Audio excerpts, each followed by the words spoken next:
हदील, वो जो बैरिस्टर रफीक है उनसे बात की? किस लिए? यही कि पापा ने अपनी बिल में सब कुछ राहा का कर दिया।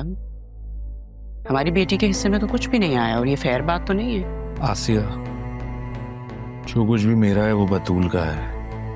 पापा किसी का हक कैसे मार सकते हैं? वो ऐसा कैसे कर सकते हैं? अरे मैं तुमसे कह रही हूँ ना, ये सारा उसी का किया धरा है। क्या कहना चाह रही हो? किसने तुमसे क्या कहा है? अब तुम्हारी अपनी बेटी तकलीफ में है, टूट फूट गई है वो नजर नहीं आ रहा? मुझे पूरा यकीन है ये सारी साजिश राहा की और जरियून की है। इसीलिए वो निकाह के बाद आई, और आई भी तो अरमान के साथ,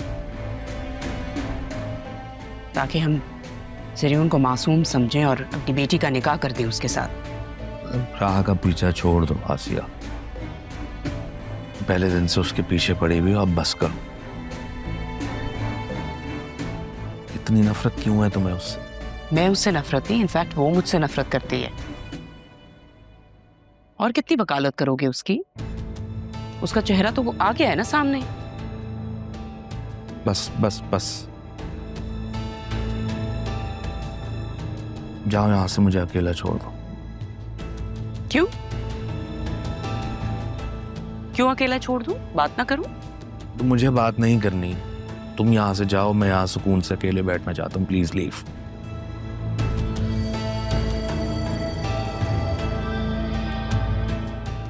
देखती हूँ मेरी बेटी की खुशियों को आग लगा के वो कैसे खुश रहेगी।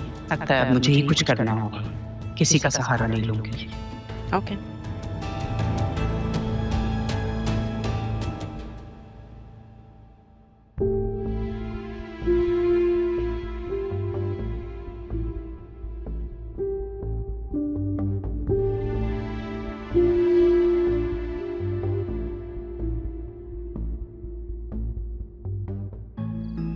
रमीज, याद रखना हमारी नजरें तुम पर ही हैं। जो कहा है वैसा नहीं हुआ तो वापस वहीं जाना होगा। नहीं नहीं, आप जैसा कहेंगे मैं वैसा करने की पूरी कोशिश करूंगा। हमें तुम्हारी कोशिश नहीं, काम चाहिए।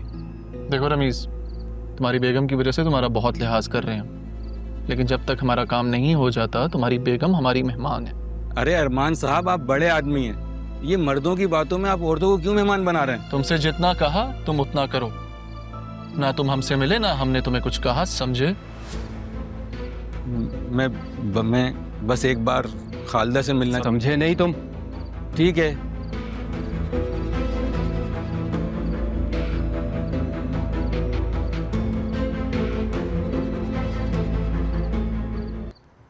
वैसे इंसान की ज़िंदगी में कुछ लम्हे ऐसे होते हैं जो उसकी सारी तकदीर बदल देते हैं।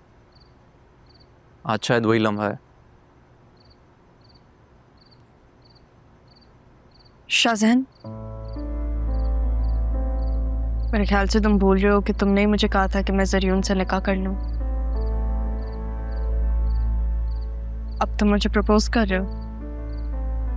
हम दोनों जानते हैं कि उसकी हकीकत क्या थी, और एक हकीकत ये भी है कि मैं तुम्हें अपनी ज़िंदगी में चाहता हूँ, हमेशा के लिए। मैं हूं तुम्हारी जिंदगी में, लेकिन एज अ पार्टनर नहीं हो सकती।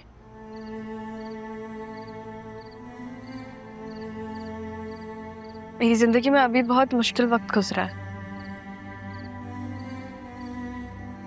मैंने बहुत कुछ पाया, बहुत कुछ खोया, और उसमें तुम्हारी एक बेलौस दोस्ती भी थी। तुमने मेरा तब साथ दिया जब सब जो मेरे अपने थे, मुझसे मोहब्बत करते थे, मेरे खिलाफ खड़े थे। तुम्हारी दोस्ती को नहीं खोना चाहती, इसको किसी रिश्ते में बांधकर मैं ऐसे नहीं खोना चाहती। तो क्या हम हमेशा दोस्त रहेंगे?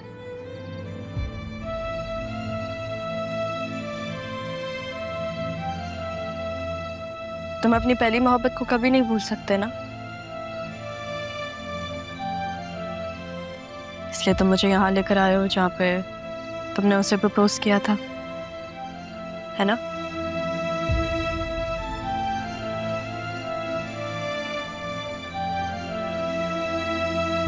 तुम्हें पता है मेरे नाना जान कहते थे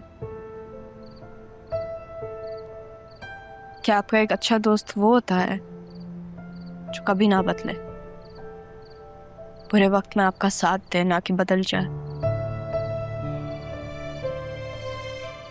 तुम मेरे वो दोस्त हो। ये दोस्ती मेरे लिए बहुत जरूरी है, मेरे लिए बहुत अहम है। मैं इसे नहीं खोना चाहती। वो अरमान सिकंदर है ना?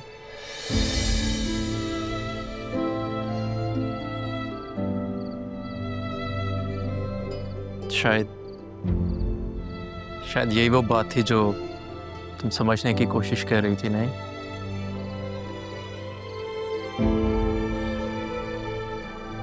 तुम्हें पता है मैंने बचपन से जिसको पसंद किया वो मेरा मुखालिफ बन के मेरे सामने खड़ा था। पर असल में तो वो मेरा सहारा था।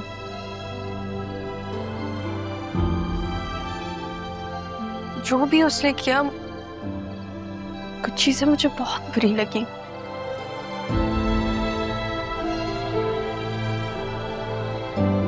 लेकिन वो मेरे हक में बेहतर थी। वो सिर्फ नाना जान के एहसानात निभा रहा था। शायद इसलिए वो बतूल से शादी कर रहा है।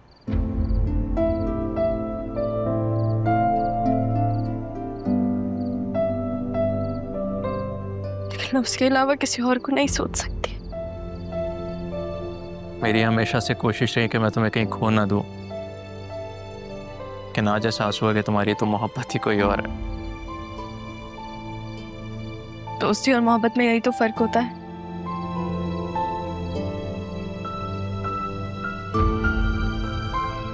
मोहब्बत दिल की ढाल बन जाती है और दोस्ती दिल का सहारा।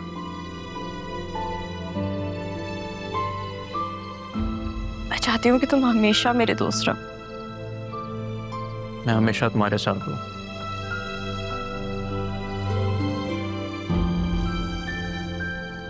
लेकिन एक वादा करो। क्या? कि तुम जब भी अपनी मोहब्बत से मूव ऑन करोगी तुम मुझे कंसिडर करोगी। प्रॉमिस? जब वो वक्त आए तो मुझे याद दिला देना।